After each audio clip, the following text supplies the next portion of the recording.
it doesn't matter that much. It's going to change all the time, but the way you're using it is going to be more or less the same. So, for example, we'll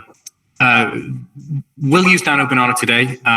The last session we did for our subscribers on Monday, we were using Nano Banana. And then on Tuesday, I think, was when Image 2 was released by OpenAI. And so then that's now the Nano Banana killer and whatever. That's the new thing. But then in a month, it might be gone, like Sora 2 was, you know?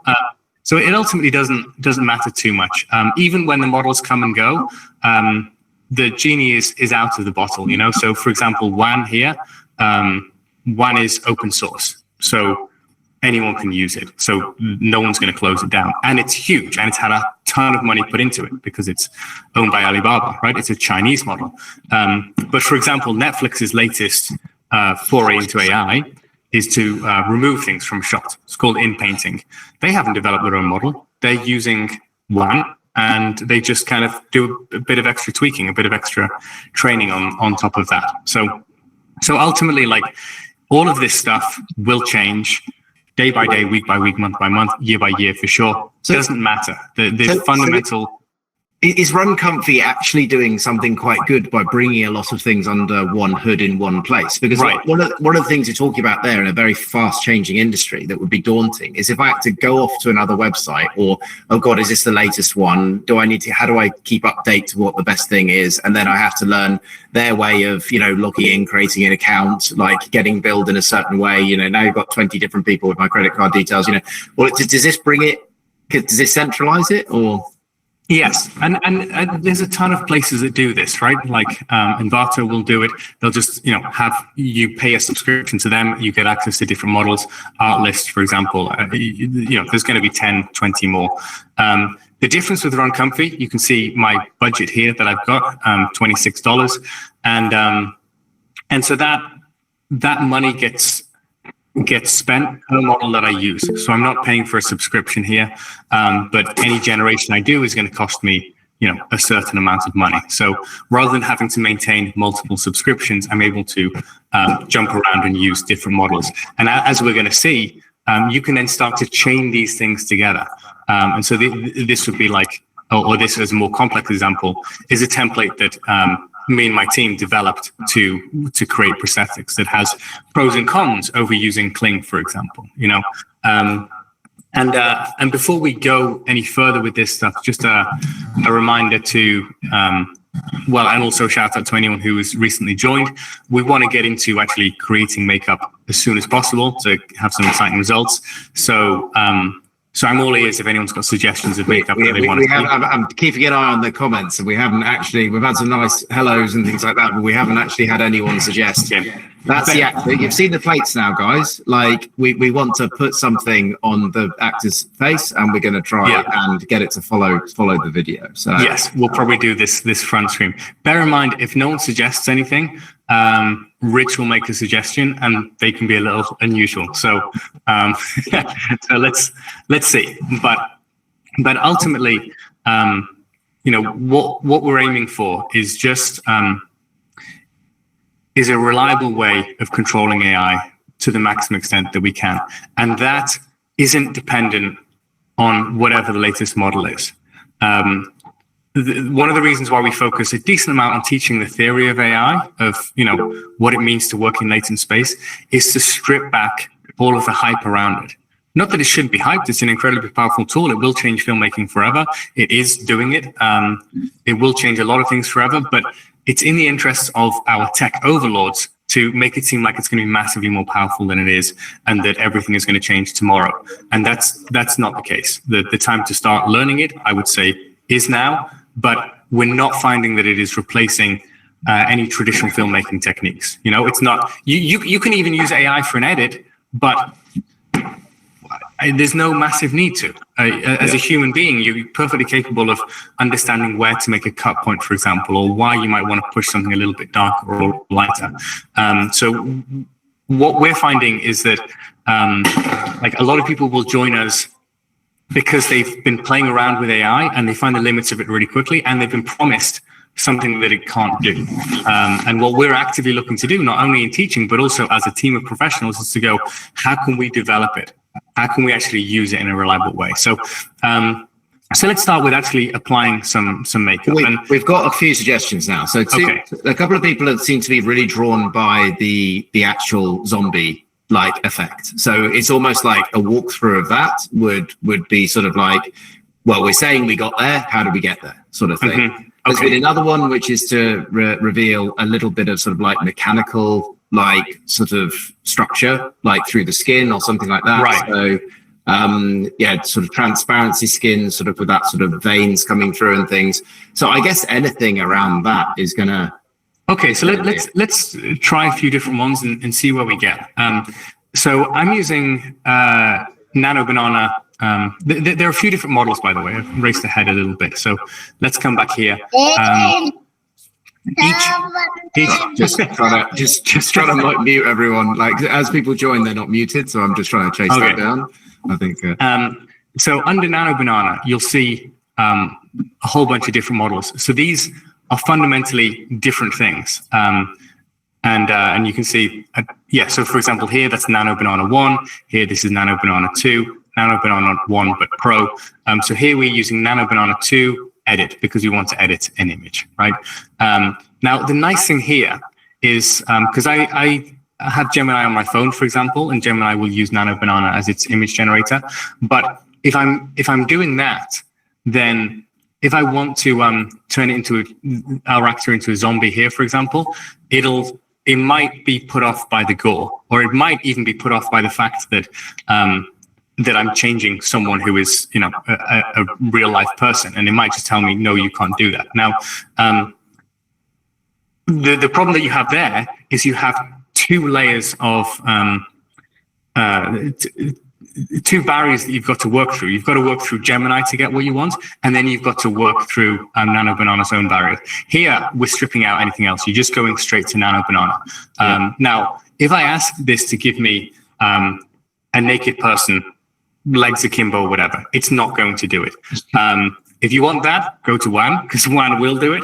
In fact, the problem with WAN is it will tend towards that direction. So you have to go, please, less your genitals, please. But Nano Banana won't do that, but it will. It's full Geiger. it will allow you. For example, here we have safety tolerance. So if we say 6, we're going, please don't be that strict. So it won't give you anything, pornographic or anything like that. But it's going to give you something in the realm of gore. Now, as far as prompting goes, there's obviously a lot been spoken about prompt engineering and things like that. Ultimately, what I would recommend is you keep it as direct to the point as possible. What's happening is your prompt is going into another model, then gets translated into how to navigate through latent space. The more stuff you put in there, it can help guide it to a very specific direction, but it can also limit the data set, so you can get worse quality that way. However, if I put a zombie, right? Like, let's say turn this man into a zombie, that might work really well. But what I might find is that the space in this multidimensional existence of latent space where zombie exists, it might be a lot of because it's not a real thing, right? It might be a lot of kind of drawn or rendered material or whatever. So instead, what I might want him to have is decayed flesh and visible muscle and things like that. So that might be a way of getting it more realistic results. So there definitely is let's say an art to prompting, but that's just one stage of using AI. It's not kind of the be all and end all. So let's see, we just go turn this man into a zombie and then change nothing else because we don't want to change his performance, his expression, the lighting or anything. In fact, maybe I'll be specific on that. So don't just change. like Chris writes that. We are definitely recording the session, so that will be edited and will become available. Correct me if I'm wrong, Chris. Yes. And also, if there are any questions, we're going to be going back through the questions in the comments, and we will try to extend that information into responses later, even if we don't get them during this session now. So you're not being ignored. Like, we just need to try to get through some of the content that we have planned here. If there is a question that gets missed or anything like that, Christian at shootfirst.art, reach out to me. I'll reply. It's fine. Yeah. So you can see this is charging us 8 cents, right? So it can add up, of course, if you're generating hundreds of these. But generally speaking, I find like you don't need that many kicks of the can to apply the makeup. With your prompt here, don't change expression. Like, is it likely to change the proportions, or do you think that would capture it with expression? Like, could you have like a really fat zombie with like the same expression, or probably not, right? But you could say don't change proportion as well. But the general rule is put in as little as you can. Now this, okay, so here you can see it's changed his expression, which isn't ideal. Also, the zombie look, it's okay. It's not quite what we were hitting before. So let's give it another kick of the can here. Now, what you'll find, this is just really interesting problem to work around, is that if it does change the expression, if it does change the performance, it's going to do it with meaning, because latent space is basically, you don't have pixels in there. It's all just meaning, and then you have to decode it to pixels at the end. So what you'll find is if you're asking for it to be a zombie, something that is connected with malevolence, it'll change the expression, or in this case, it kind of opened his, yes. Right. Yeah, or in this case, towards like a slack-jawed sort of feeling. So when we look into applying this to video, one of the problems that you can get is the performance starts to get pulled more towards a malevolent performance. So let's say I've noticed there's a seed down there, like in visual effects, when I do simulations and things. If you wanted just to randomize it a bit, I could just change that number. Would that be good enough here, or it can be? And actually, like, so I've just done another generation with a change seed here. So your seed is essentially your starting point, right? Because your end result, your image, your video is a journey through this multidimensional space, and your prompt is effectively acting as a guiding force. But your seed is where you start out there. And in this case, our seed didn't look bad. You can know when you've got a bad seed because it sometimes looks like just a really low quality artist's drawing or artist's rendering of the thing. And so sometimes you can just like seed your way out, they would say. You just regenerate that seed and run it through. In this case, we're definitely going to get something different. I doubt it's going to be massively better. What we had was not bad. But let's see as that runs through. Now, there we go. So his mouth is much closer here. That's nice. Okay, so maybe so I'm we'll have this in the back, right? We've got our generation history through there. Annoyingly, if I then go back, it's gonna lose our prompt or whatever. So let's get our prompt here and then come back to Nano Banana. Okay, got to drop our guy in again. Now, one powerful thing of Nano Banana is that you can put in multiple images. And I doubt we'll have time to do this in this session, but this is ultimately one of the ways that we get consistency, right? If we come back to our zombie performance, you can see that that's a front shot and a side shot, right?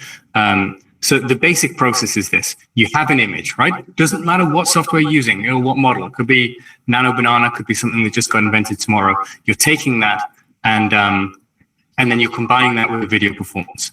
So as we'll see, you need a model that can have an image input and a video reference input. And then you're running that through. Then when you want consistency, like the side view, you can see like all of this exposed muscle at the side there that matches pretty much one-to-one the exposed muscle there. What's happening there is we're in Nano Banana, just putting in two images. You put in your actor, you put in your makeup, you put in your other viewpoint, you put in your makeup, you put in your other camera angle, and you say transfer one to the other. So what I'll do, just to get another kick of the can here, is actually, before I do that, let me show you guys something, because this is quite a common thing that people will do, and I don't recommend it, and I don't not recommend it. It's just a thing. You see this enhanced prompt here. If you hit that, it's going to go through an LLM, right? People will use ChatGPT, Claude, whatever. And this will essentially add in much more flowery language. So it is doing the opposite of what I'm saying, because I'm saying to you guys, just keep it simple, direct to the point. But the flowery language can help. But not always, kind of context dependent. But in this, what I'm finding interesting is effectively you're creating different angles to attack from.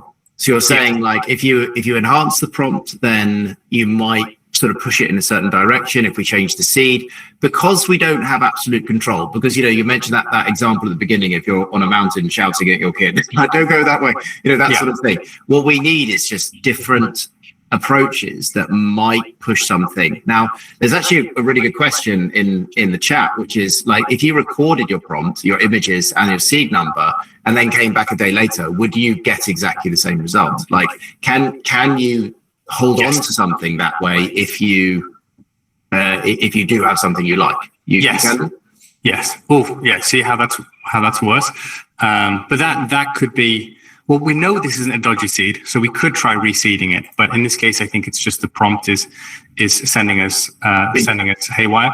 But what I'm seeing here, so to answer the question, yes, if you have the same seed, same prompt, and the same image, right, that is basically a map to get to a specific place in latent space. And even though we describe AI as chaotic, it's machine-based, and in a machine world, nothing is truly chaotic. So yes, you can get to the exact same place every single time. And if their source material changed, say for example, they're constantly adding extra images from TikTok or something like that, that would change it. So it could end up influencing it. No. Well, the model would then change. So if the model changes, that's a variable. But they're not just going to pump in extra images into it randomly. Like, okay, cool. So it's on a set of data, and you can be sure of consistency within that model. Okay. Brilliant. Yes.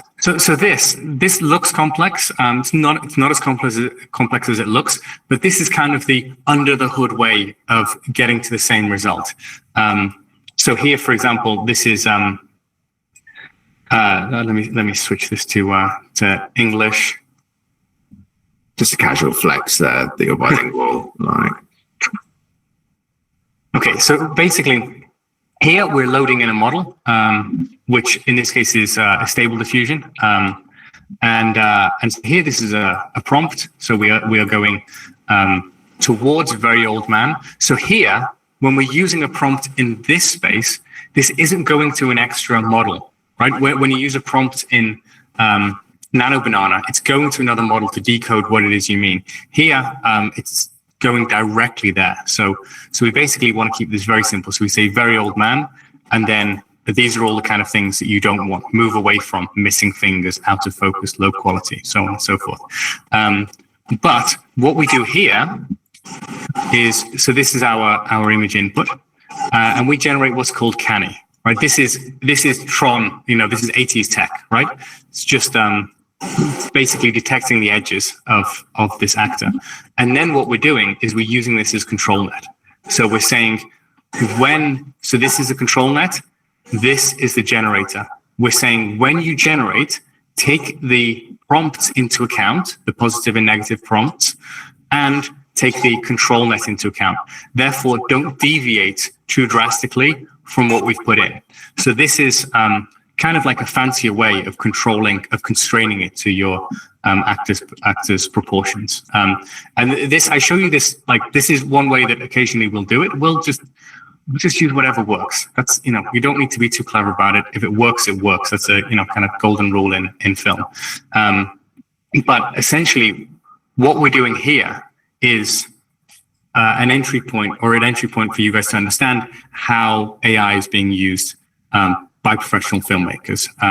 Because what you're doing, rather than prompting and praying, is you are creating an architecture, a sequencing of different models, different processes, and then you're chaining them together. So this is a fairly simple example of that. And then, like I say, this is a slightly more complex example. But ultimately, you put your video reference in here, you put your concept in there. Well, I can explain what all of this stuff does, but ultimately it uses WAM to then generate a video here. So we're trying to sort of identify different parts of the process that we can control and then adding as much control to those areas possible. Where if you're using like, sort of a big subscription model that's the new kid on the block, you're really not going to be able to have that access to sort of access the different processes and sort of attack different areas. So even though one of these might give you it might give you a really good solution out the bat, and I imagine you probably go and try that first. If it's a one-click solution and it works, then that's great. Yes, but you've got to have fallbacks. So is that why we're seeing these sort of multiple approaches? Yeah, the thing is, like, any of you guys who've used AI to actually, to create a thing that you want to direct, you'll very quickly encounter the limitations of it, right? And this is what's not visible to the general public, because they will see demos, they will see this amazing stuff generated by AI, but they're not trying to use it in a directable way. So as soon as you do that, you hit the limitations, and then the process begins of how do you work around the limitations. That's just the same as film, right? Anyone who's worked in any area of film at any point of the existence of film is very familiar with the process of you're just hitting a problem. How do you solve the problem? The problem will fall into one of three categories. It's going to be a technical problem, right? You need to figure out how to move your camera in a steady way, or what lens you need to use. It could be a creative problem. How do you tell that story in a specific way? Or it could be a teamwork problem, because you're working with multiple people. So as you introduce AI into the mix, it's game changer, all of that stuff, it's true, but it still falls within the same sphere. You're still hitting technical problems, creative problems, and then if you're working with other people, then the problems of that. So in a sense, the fundamental skills are still the same.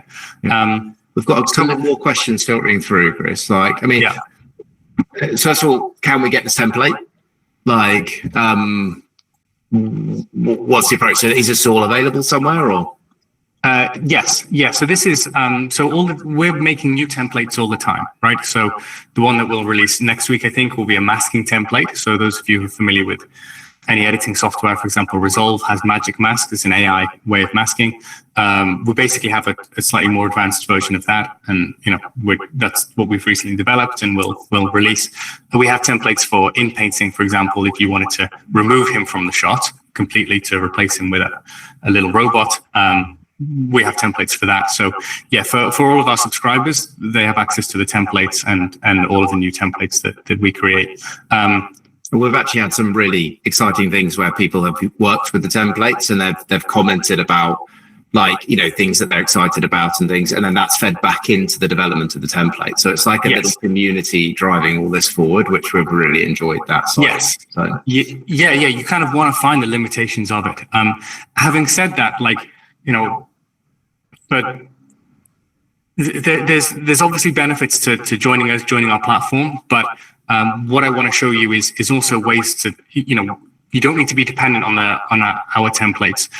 The commercial models work really well. What I found for some shots is that the template that we've built for a shot will work better. Other times the commercial model will work better. So what I'll do is I'll always try it with the latest Kling or Seed Dance or whatever. If it works there and I can just prompt my way through, great. If it doesn't, I need that next layer of control. Yeah. So let's just try running that zombie through on this shot. There's another question just about what happens if you had multiple actors, and that implies to me, like, say when we're trying to make a zombie, is it enough just to say, so there's two actors, is it enough to say we want the actor on the left to be a zombie, or could we mask it somehow? Is that something that templates give us control over? You're right. So if you had multiple actors in the shot, yes. What I would do is specifically mask everything off except for the thing that I want to change. So what happens when you put any shot into AI, right? And this is going to be the same whether you're using Kling, whether you're using WAN. In this case, it doesn't matter the model. You put it in, and even though at the end, so let's come back to this zombie example. The background looks like the background we put in. Everything has been recreated here, right? Like I say, it's a destructive process. You go in and it just changes a little bit. And then if you put it back in, it changes a little bit more, so you start to get this drift. So what we've been doing now, like a new technique we've developed, is to go, okay, let's say that we've got two actors here, one on the left, one on the right. And I only want to apply makeup to the one on the left. Now, there's a creative problem there. How do I make sure that it only applies to the one on the left? So that's one thing. But then the other thing is a technical problem in that it's going to require more processing power, more computing power to do the entirety of the shot. So now the process we're developing is to have basically a bounding box, right? A mask that just goes only process this area. And that makes a huge difference because that means that your generations run much faster, which reduces the cost significantly. And this is where I can see like decades of experience in VFX are just feeding directly in, because these are the sorts of problems we've solved when we've been working with Disney and things like that. And it's sort of, you have to sort of get all the calculations, the rendering, everything as efficient as you can. And that's great to see that feeding directly into this skill set as well. And so to be clear about what we're looking at here, because this will seem a little bit complex. We're a little bit under the hood. What we're doing here is we are, and this is one of the main things that Run Comfy offers, is we are renting out a machine their end, and that costs for us 79 cents an hour because we subscribe. If you don't subscribe, a medium machine costs $1 an hour, right? But what this is a massively more powerful than average machine. And so you're essentially renting that machine, and you're paying an hourly rate. You're not paying for generations. And so then your cost is basically whatever it takes to run that through. Now that don't go outside and smoke a cigarette for 20 minutes. Yes. Because if it's running, you're paying for that 20 minutes. Is that right? Yes. I've had some toilet breaks after, a dodgy curry or whatever that cost me. More than you imagined. But here, a generation, the first one you run through, it has to load the model into memory, things like that. So that takes longer. After that, we're generally running it. It's generally going to take like 2 to 3 minutes to run it through. However, we are forcing a downscaling here, right? So whatever video you put in, we're saying, and you can change this, but by default, we're forcing it to be 1K resolution, right? A small image. Now, for the big boys, Disney, Netflix, and so on, they normally demand that we work in Ultra HD, right? Like 3.5K. But the problem with AI is it just requires ridiculous computation when you reach that size. So generally what we'll do is we'll work at a smaller resolution and then we'll upscale it afterwards, right? And there are AI tools for upscaling as well. You can, so here I go to change. This might show me, no, okay, let's just come to Run Comfy just so you guys can get a feeling for this. So here, my machines. Okay, so this is, for example, these are a whole bunch of our templates, right? So if you have access to our templates, then you literally go here. So this would be in painting if you want to paint out stuff. So then you run that, and then you can choose what machine you want to run it on. And, each one has different cost. For most of what we do, medium machine, so that's 79 cents or $1 an hour is enough. But sometimes, or, if you want to run a lot of frames through whatever, then you go to bigger machines. So, but, the alternative of doing it locally, doing it yourself, it's not impossible, but it's fairly insane because you not only need an incredibly powerful computer, which is going to cost you, however many $1,000s, especially with prices as what they are. RAM and everything. Every single model that you want to use, you've got to download to your computer, right? And these models, they're running into hundreds of gigabytes in terms of size, right? And so with the Run Comfy machines, then they already have the models installed on them, and you just get an easier access point there. So so that's essentially what we're doing here. Oh, we forgot about this guy. This guy was, so this is just going, you want an old man, but you're forcing him to fit within those proportions. Nice. So there's separate control. So then as we run the comparison. Oh, brilliant. So you're not getting a slightly random old man, and that's not going to be that convincing because we've constrained it.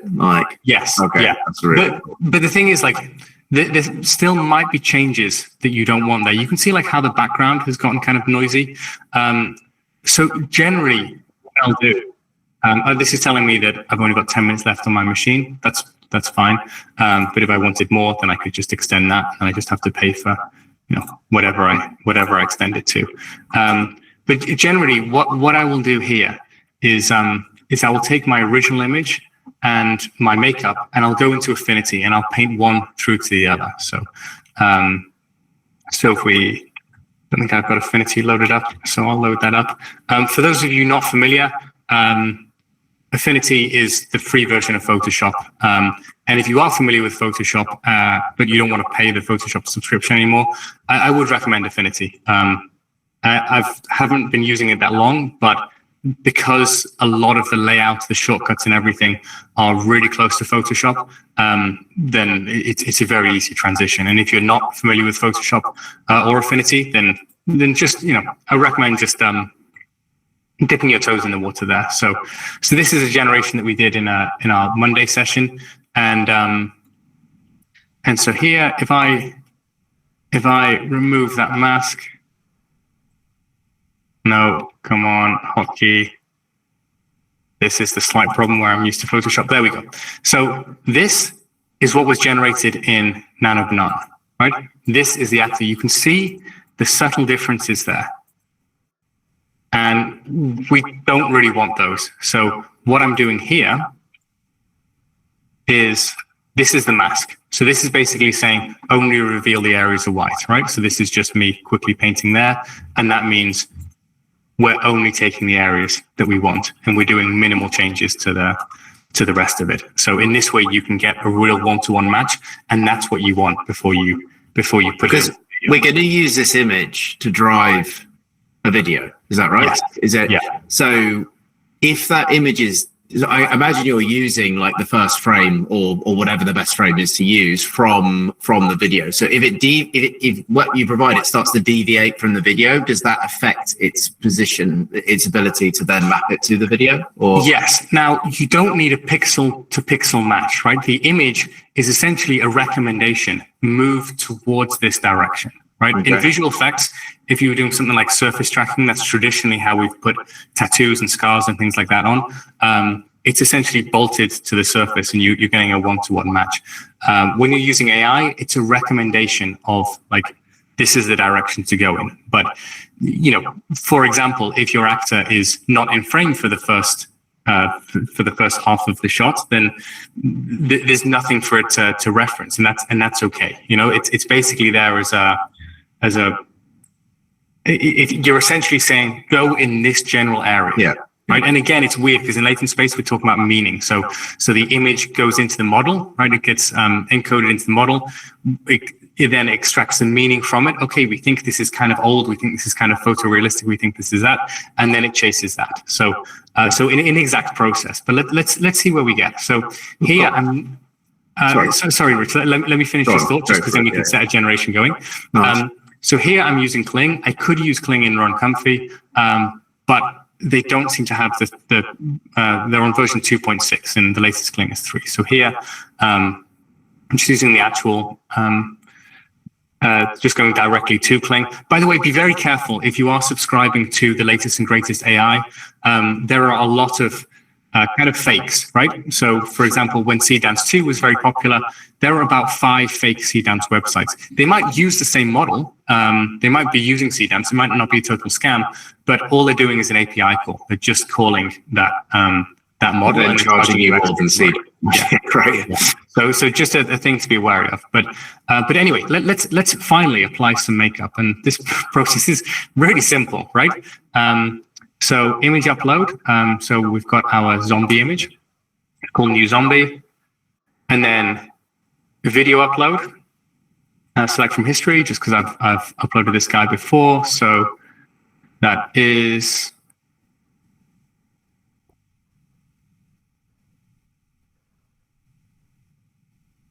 Okay. It's got to be a clean plate here somewhere.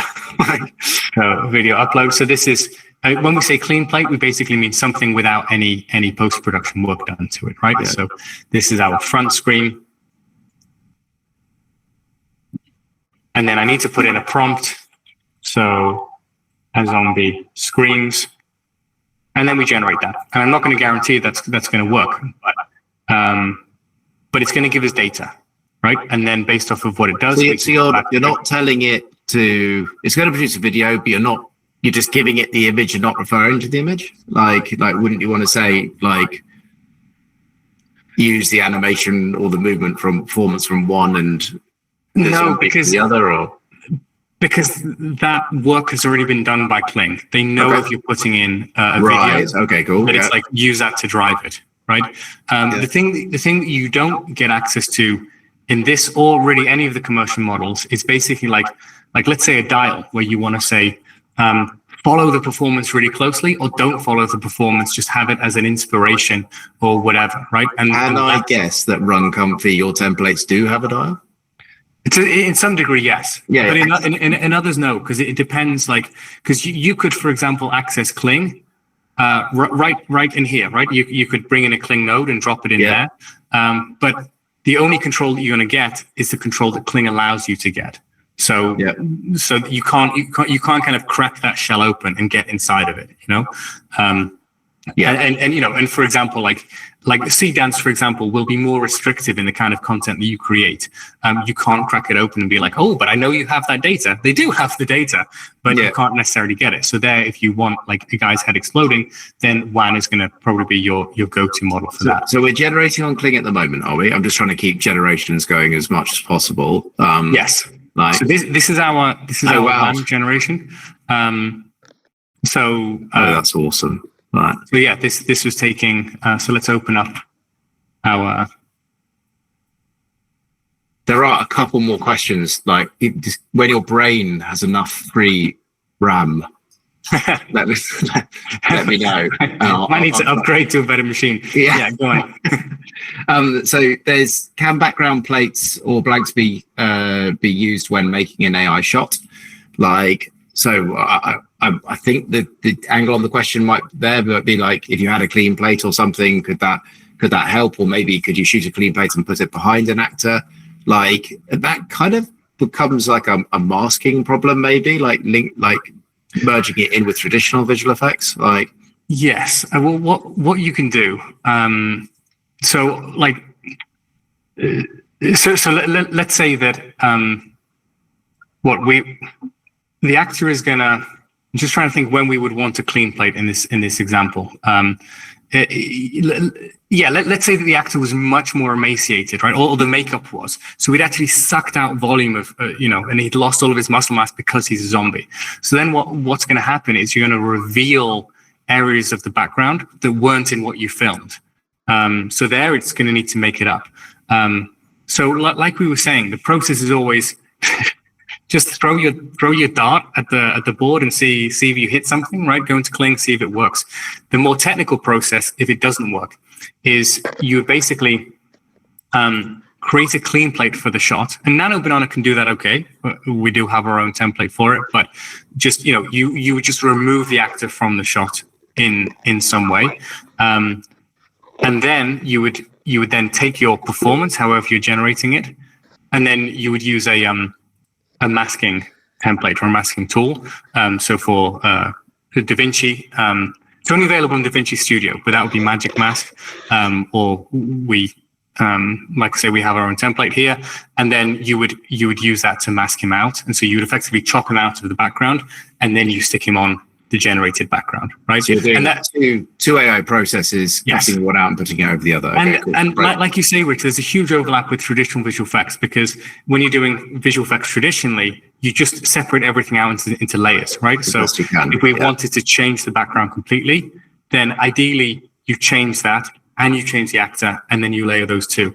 Because, and especially like when you're working with prompting and stuff like that, and you're just, throwing this thing out and hoping you land in the correct space and latent space, what are the chances that you're going to nail the zombie and the forest that you want him in at the same time? It'll happen great when you're generating stuff from nothing, right? You just type your prompt and it gives you something. But when you have a specific direction, not a generic forest, this forest, then you've got to start working through layers. Another, I can see a technical goal, certainly someone with technical appreciation. Like, you refer to the resolution and upscaling, but do you deal with bit depth / HDRI? It's a really common question. So let me just be clear on what that question refers to, because it's really important for, there'll be a range of people here with zero experience in film and with a reasonable amount. So one really important thing, especially when you're working professionally, is high dynamic range or high bit depth.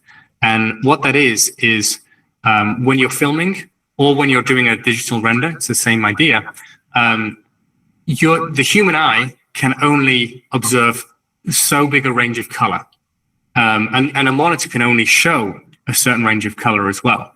But that doesn't mean that information doesn't exist, right? You go into a dark room, you can't see very much, but someone with better eyes who's eaten a lot of carrots, whatever it is, they can see stuff there. And so a camera, especially if it's filming in the dark, but with a high exposure, essentially, it has all of the information within it. Or the opposite extreme, right? If you've ever taken a photo up at the sky and everything's blown out white, that information can still exist if you're shooting on a higher bit depth, if you have more information. So even though it looks white, you can pull that information out of it. And that's really important in filmmaking, because the final process, right, after the shoot, after the edit, after the visual effects, is you have the grade. The grade is they're changing all the colors, right? And they might be pushing everything much darker, much brighter.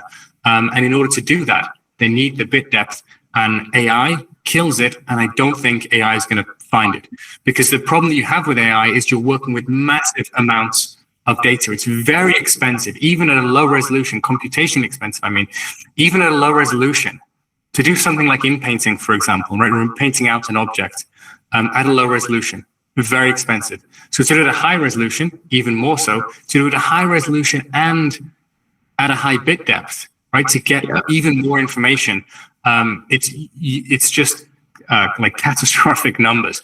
So what I think is going to happen is that places are going to start to go, it's kind of okay, I suppose. We'll allow the bit depth to be lost. But this relates to what we were talking about just before. Like let's say that let's say that we're happy with this result. What we would do is go like, well, we want to have a process that is as minimally destructive as possible. So we don't want to change the background at all. We've accepted that in order to get this level of makeup, using a process that we've saved the cost of months and months of visual effects work, right? So that's the saving. The price that we're paying is we're losing this bit depth, we're losing this information. So you only want to lose it in the areas where you absolutely have to. And we haven't wanted to change the background. So the process that I recommend is you create a mask at the end, and you just go, okay, we just have a mask of that guy. And that, again, that can all be done with AI. You have a mask of that guy, and you use that to put him over the original background. Back over the original plate. Yeah. All the information in the background. And yes, you've sacrificed information on him. And yes, the colorist who's doing the grade at the end might want to hunt you down and chop your head off for it. But what you'll find is that the industry is adaptable. For example, during pre-COVID, right, one of our problems was that if we wanted to work with the big guys, they would say like, okay, but we've got to have a presence in our office in LA or in London or whatever. And so that was always the negotiation. Like, no, we're going to work remotely, but we can work securely and whatever. And then COVID hit, and suddenly it's fine for everyone to work remotely. I remember years ago when I was working for Marvel, they were so secretive. This was on Guardians of the Galaxy, so that's maybe going back 8 years or something, probably more now. But I was in a room of like 50 machines, but just by myself. There's only one other person allowed access in and out. So secretive. They would put cameras on people's desks so it could be monitored. But you have modified computers so you can't. At one point, wireless mouse was banned because it could transfer data remotely off the computer, and that could be adapted, sort of thing. And like really, really like secretive, sort of like lockdown stuff. And then COVID comes along, and everyone's using whatever kit they have at home. Yes. Like, yeah. Right. To be fair, they're remoting into machines that are secure, sort of thing, like, often. So, I mean, something I'm seeing you do here is you're jumping between different tabs. So have you got multiple machines running? I mean, I guess you have in a way, because Nano Banana is doing one thing and then something else is doing something else. So even in Run Comfy, yeah. So this is one machine. So I'm paying $1 an hour for that. This is another machine that I'm paying, same amount for. That's really powerful just by itself. Just the fact that one person can be just experimenting, especially since there's these generation times, which equate get very similar to like render times in a traditional visual effects workflow sort of thing. So, Yeah. I'm just trying to jump through because we've only got a couple of minutes left. I'm okay to overrun a little bit. I don't want to sort of assume that that's all right with everybody here. We're trying to get through as much content as we can, but there's also some really good questions like coming through. So there's one which is, can you build the perfect script in 1K and then reapply that finished script to a 4K render output? Or do you have to just up-res the final 1K? Like, so can you test it at a low, save a bit of money that way, and then whack it all up? You should, as a general point of principle, do all of your testing at the lowest thing anyway, right? So here I was kind of lazy. I just plugged the two things in and pressed go. But you can see here, this is telling me that I have 102 frames in my shot. I should run it through on much fewer frames, just as a proof of concept, just to go, does it work? So that I'm not having to wait for 100 frames, and that's outside of AI, whatever, area you're in, you want to get the max amount of information for the minimal amount of input. So the impulse behind the question is exactly right? You want to work at the lowest resolution you can and then upscale it. The problem that you're going to have is if you go like, this is great, this is amazing, I now want my output to be 4K, it might work, but you're going to be limited by the amount of VRAM of the computer you're using. But what you can do, and then, so our process won't ever be to be like, oh, this is a kind of big task. Let's start paying, $7 an hour. No, we'll start on a medium machine, right? Even here, like if you're a subscriber, this is, there's no GPU on it. So you can't actually generate anything, but you can start putting nodes together. So if you're that technical that you're actually creating stuff yourself, then you can do that, and we get 20 hours doing cool. that. And then when you want to generate, you go to medium machine, and then you go, okay, I need high resolution or I need more frames, because the amount of frames will also limit you quite quickly. So then you go to the next one or the next one and so on. And it'll tell you, you can see up here, like, okay, what's my RAM usage? What's my VRAM usage? What's the temperature? Am I cooking my computer? So you'll start to get an idea for like, how intensive it is, and how intensive it is depends on the operation. Like masking, not so difficult. In painting, massively intensive. It'd be really interesting if at any point going up to a faster computer was cheaper because it generated it quicker and therefore you paid less overall. So I mean, it's a really interesting sort of like data collection exercise, but like I haven't said that sentence in a while. I would like to touch on a really important thing that we're seeing here, and then I'm sure there'll be an opening for fielding more questions. But you can see the problem that we're getting here is, so zombie, looks kind of cool, and it looks a lot like our concept, but he's got the perfect teeth, right? And that's because his mouth wasn't open enough in the original thing to see the teeth. So we can try and prompt our way out of this, right? So, which isn't the main thing I would recommend, but like I said, you go with whatever's easy, right? So let's see. I'm going to go edit that. So our prompt was super simple, and as you say, a zombie screen, wasn't it? So now you're starting to layer in information a little bit. Disgusting, rotten teeth and tongue. Could be enough, right? Could get us what we need. So let's see. But the other approach, and the approach that I've taken in this result that we're seeing to get, let's run that through, to get these teeth, is I then go to the final frame and I transfer the makeup in Nano Banana from the first frame to the last frame, right? So you're looking to try to build more than one reference image for Kling, is that correct? Or? Yes, and this will affect the performance as well, right? Because what you will find, we've kind of been fairly lucky with the examples that we've run through, and that's not intentional. Sometimes you do find that it's changing the performance in a fairly significant way, and what I found is that you can lock it in by so it'll take your video reference as a loose guide, but every image you put in will tighten it up a little bit. So in our case, he's going from neutral face to screen. So I do the first and the last frame.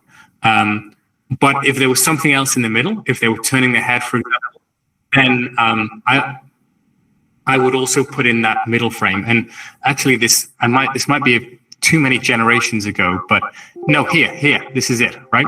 So here we have, you can see here, we have a side-on video with 2 images, right? This is our first frame and our last frame, but from the front-on video, it's still, from the front-on shot, it still works. But watch what happens when I play this through. This is not our guy's performance. It's not even close to our guy's performance, but I tell you what it is close to.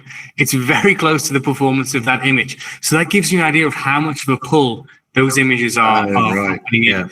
That's why I will go through a process either, as we've seen here, of if I'm generating it through this template here, I'll use Canny to go like, stay close, or I'll go into Affinity and I'll line it up manually just to get as close as I can, because every little thing might create a deviation. And also like this, let me see if I can find this one we were running through. So this, on Monday, we were doing, the suggestion was a guy who had a lot of kisses on his face and coffee thrown at his face. So some catastrophic, I've had relationships like this, I can relate. But our input image actually has drips in it. Right, you can see, and there it's kind of, those drips are getting read as fairly gelatinous, you know? So then what I would do is literally just strip those out of the input image, right? So then this one here has them stripped out. It also has everything lined up to his proportions. So now everything is staying much closer. So let's come to Nano Banana and try transfer. So we go back to models. By the way, in the emails that you guys would have received in the run up to this, there should be one that has like a 20-minute walkthrough of Run Comfy. So if you guys are interested in that, then yeah, that's essentially a deep dive into not this stuff, but literally just what is the website? What are you going to encounter? So here, what we're going to do is we're going to take our zombie, our concept that we've done, and this is for our first frame, right? So then we're going to add in our final frame of him screaming. Right, so this is the clean plate, front screen, final frame. That doesn't normally take a while to upload, so I'm going to refresh that just in case I can force that through. So here, let's try that again. Front screen, final frame.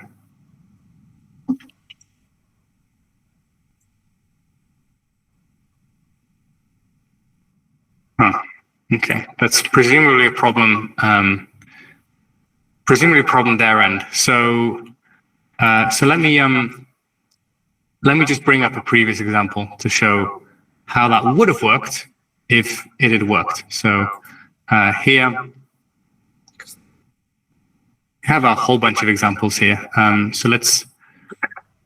Including Coffee Kisser, the old classic. Coffee Kisser, yes. So here, Coffee Kisser, first frame concept, and then screen concept. Yes, I think those ones will be what we're after. So here, boom, that to that. Oh, cool. So you're using the strengths of different models to hone in and solve a particular problem that then helps another model. Is that kind of where we're going here? Because we're trying to create that first and last frame, and it's Nano Banana that does that really well. So that sort of experience has gone, okay, this is the fastest way to do this. And then we've learned that Kling controls the actor's performance really well if you have reference frames at the beginning and the end.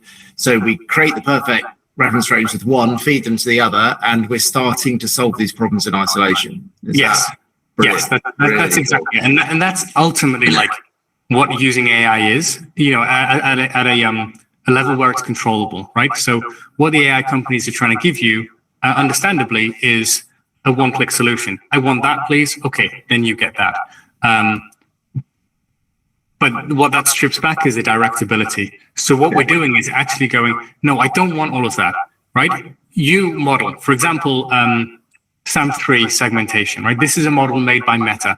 It's just for isolating things. It's just for, so we go, okay, I want you for a mask, but then I want this other model to refine the mask, right? And then I'm going to use that mask in another model that's going to allow me to relight the shot. So you start to chain things together, and that's where you're going to get the control, right? And trying to get that control just through prompting, for example, isn't going to get you there. Or even in this case, for example, right? Well, it's really cool seeing that run comfy environment lending itself to exactly that sort of workflow, isn't it? Because I guess it's tempting to go, well, look, if Kling does it, I mean, just use Kling. Why are you doing all this stuff? You're overcomplicating it. And it's because you will be able to attack any point of the workflow with the best solution and tie it all together.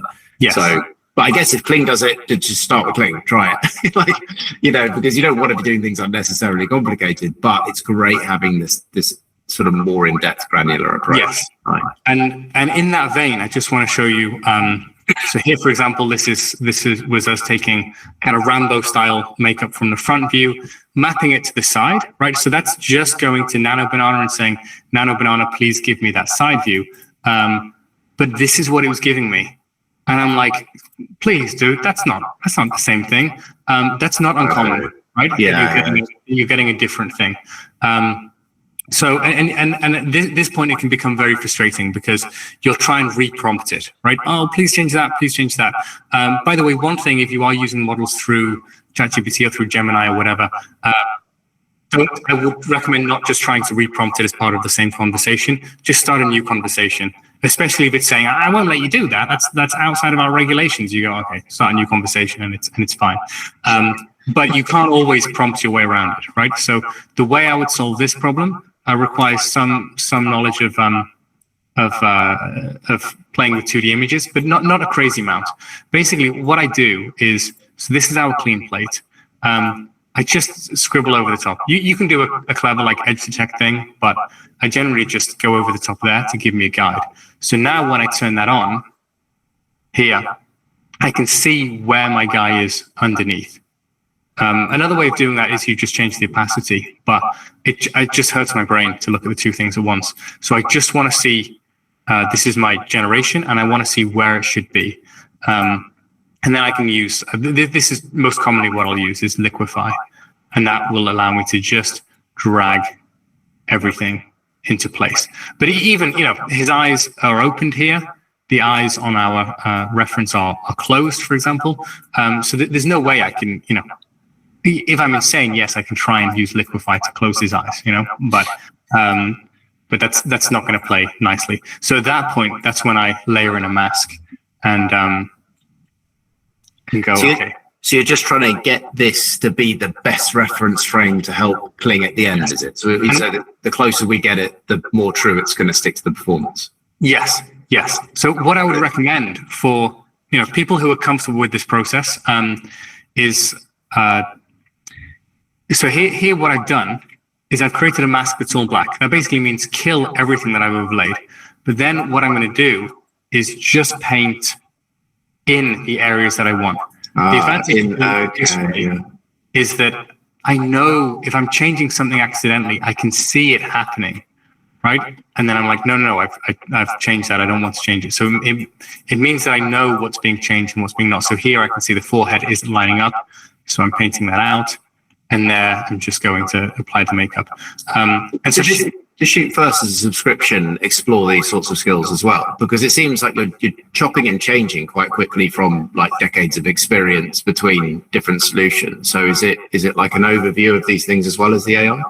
Yes. Yeah. But basically, like what we're catering to is what I call like the future filmmaker, right? So that's someone who either understands, or of course, if you're starting out, aspires to understand the basics of filmmaking. How do you edit shots together? What are the decisions you make in that process? Because that's more important than anything else, and AI isn't going to replace that. And then layering in visual effects knowledge on top of that, because what visual effects is just traditional filmmaking, but done in a computer, right? So like traditional visual effects. If we wanted to do digital makeup, for example, and the way that we've done it for many years is you make a 3D model of the head if it's complex makeup. So you make the model of the head. You then have to match the lighting of the scene. You have to paint the texture on, all the kind of stuff you would have to do in real life. But you don't have all the cost of hiring the equipment and the materials and stuff like that. So visual effects is a great way to learn about film. But then AI, even though it's not changing the landscape in the way people are saying, it's a massive accelerant. So if you have the basis of you understand film, you understand the basics of visual effects, then you put AI on top, then you're moving massively more quickly. So that's essentially what we do. So we do release content every week, and sometimes that's visual effects, sometimes it's filmmaking, sometimes it's AI, either an AI tutorial or our latest template, and we're a team of professional visual effects artists. So I have guys full time on developing AI tech and things like that.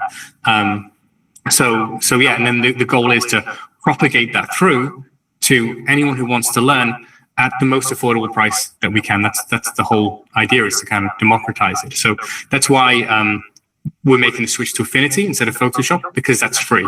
For 3D work, it's Blender, because that's free. For editing, it's Resolve, because that's free. Now AI, there's an expectation of AI to be free, but of course, some computer has to do the processing. So there are some models that will allow you to get a few shots generated for free. I think Halo still does. So if you're literally just doing your first generations and you literally have no money, then you can find those free options. But generally, you're having to pay to get some generations. So the idea is to go, well, what processes can we use to keep that to an absolute? What you don't want to be doing is just generating and just hoping that you're going to get something. And before you know it, you spend $20 on generations, and that can add up really quickly. So it's all about stripping that back. Because if you can strip that back on a personal level, then for me running a team, it's the same ethos, right?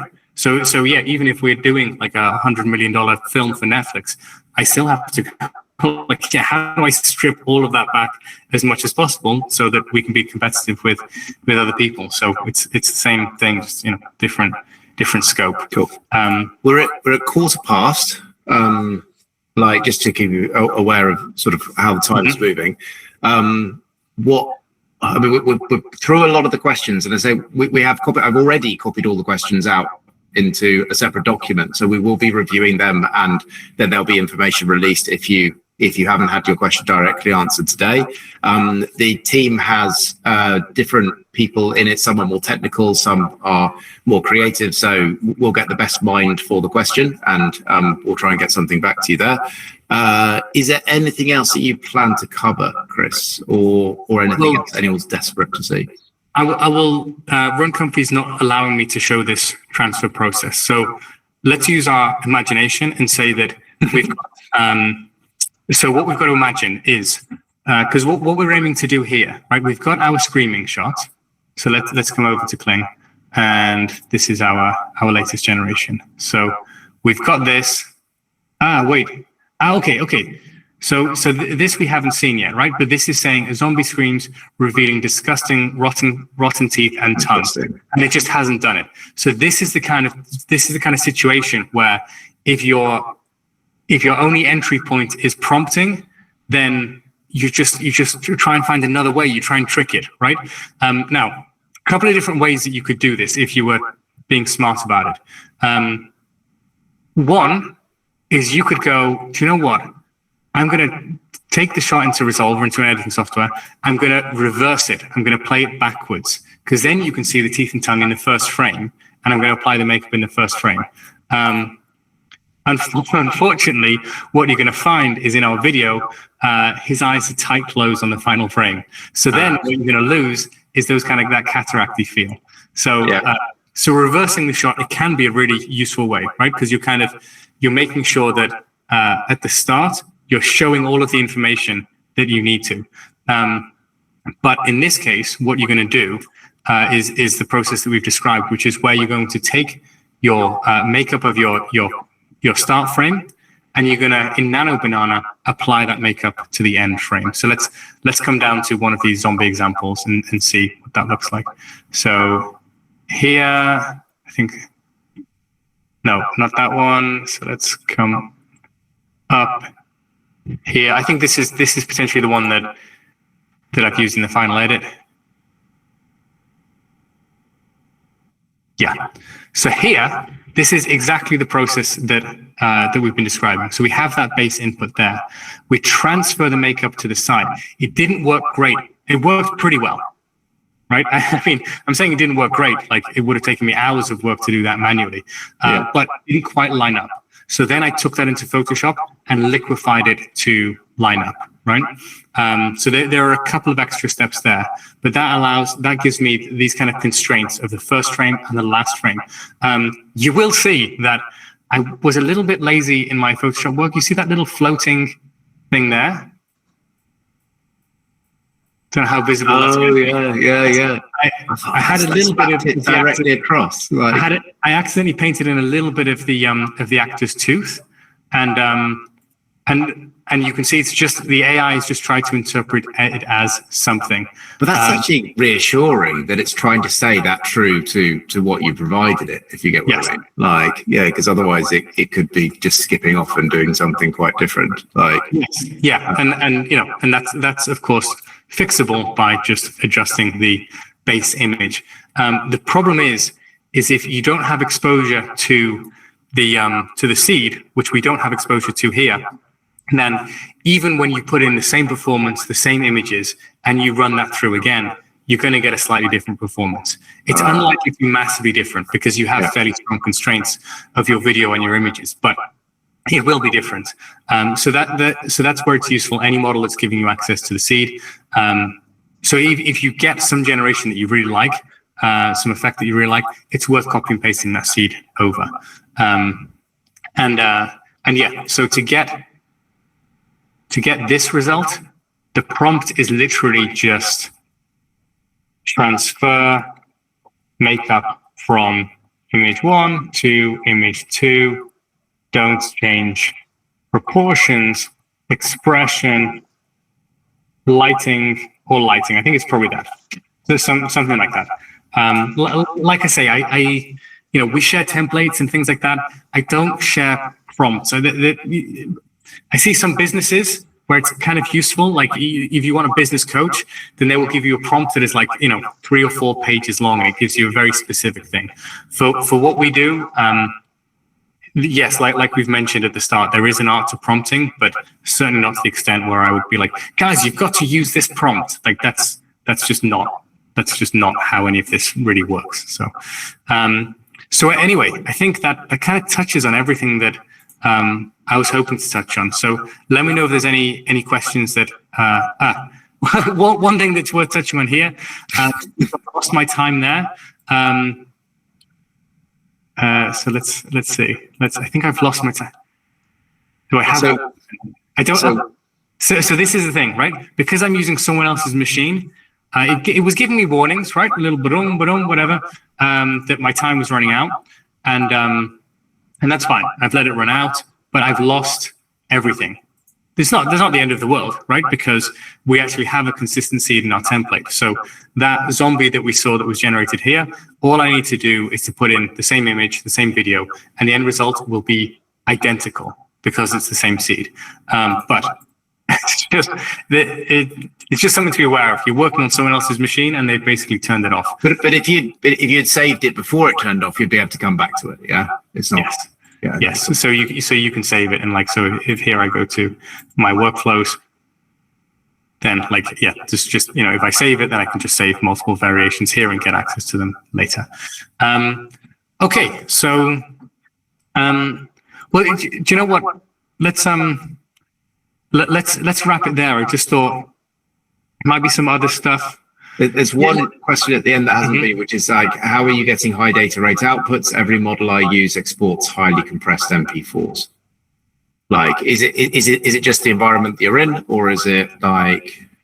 No, it's model dependent, and so yes, some models are going to allow you to even export EXRs, for example. So EXRs are capable of retaining a full high dynamic range, full bit depth, but just because they're capable of it, it doesn't mean that it's in there. So, it really depends on the model. And off the top of my head, I'm not sure whether WAN whether WAN allows you to export the image. I think it does.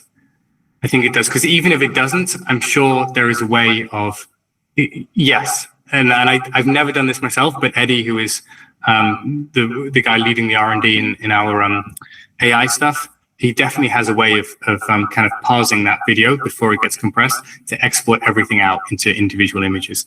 So that will allow you to avoid the compression itself. So the compression as it goes to a video, but of course outside of that, it's not going to help with any of the bit depth or the resolution loss if you're working at a low resolution or any of that. So I don't know if that's model dependent. So if you want a really clean answer to that, then just drop us a line and I'll ask Eddie and send it over tomorrow. And, anything else? I think we're through the main list of questions. As I say, we'll review them. If there's any that we've missed, we'll try to get additional information out. But I've learned absolutely loads. Thank you very much. I'm going to squeeze in a tiny bit of a greasy bonus. Okay, here we go. Which is that, and some of you who've played with AI before might have seen this kind of thing. This is more for consistency, but it's an interesting technique, and we're finding that we get pretty good results. So this guy is AI generated, but with what we know now, if we were shooting those plates again, I wouldn't use AI. I would just take photos of the actor, right? Just take photos from different angles. And then you generate your makeup image, and then you apply. So this is an example that we ran through on that performance. So some kind of battle damage. And then here, what we've done is we've taken that same battle damage and we've transferred it to the actor, but from all angles. Nice. So what you're doing here, not only all angles, but also different facial expressions. So what you're doing here is you are pumping in more information to the AI to understand how that guy looks from different viewpoints and whatever. Now, in this case, the guy is also AI generated, like I mentioned. This is capturing our actor's likeness, but at a guess. But if we were to pump in actual photos, then it would apply the makeup to his actual photos, which is going to give you, this is more for like when you're aiming at consistency from shot to shot, but it's going to give you kind of more controllability with consistency. So this is, like I say, it's all ongoing stuff. Like we're developing techniques, week on week, as are other people. And, we're just trying to absorb whatever we can. So it's an exciting space to be. And I think, my recommendations to any of you who are still listening is, if it feels scary, then just understand that it's not all about the hype, and that yes, things are changing. There's going to be another model in a month, in a couple of weeks or whatever. The fundamental technology doesn't change. So at least understanding that helps protect you against the hype, helps protect you against the fear mongering on all of that stuff. And however left behind you get with AI, you're never going to be more than 2-3 weeks behind, because learning how to use it doesn't take that long. Now, linking different models together or layering in traditional filmmaking approaches, different visual effects processes, that takes time. But traditional filmmaking skills, traditional visual effects skills, traditional storytelling skills, traditional technical skills to get to the heart of what it is that we're talking about, that stuff isn't going anywhere. I don't see it going anywhere, and I'm working with the tech every day, and I'm on the forefront of as I'm working with clients, I'm on the forefront of all of this, and I don't see any reason to be afraid. So I want to finish it on that note, because obviously, like, if you guys want to join us on our journey, then that would be that's amazing. That's what we're here for our educational branch. But for a lot of people, we're not going to be the right fit or whatever, and that's also totally fine. I just feel like there's so much noise around AI, and the way that I make peace with it is by actually using it and working with it, and that helps me understand and helps protect me against the fear. And I think a lot of people will feel that fear, and I just don't see that the skills. You guys who are here because you want to learn to create or become even better creatives, and the skills that you've put in or the skills that you're going to learn, they're not going anywhere. So let's finish on that on that note. And also, real appreciation to you guys for taking time, and Rich, to you as well for curating. And I've learned loads. I'm loving it. Yeah. And let's leave it there. Thank you so much, guys. It's a pleasure. All the best, everyone. Take care. And goodbye.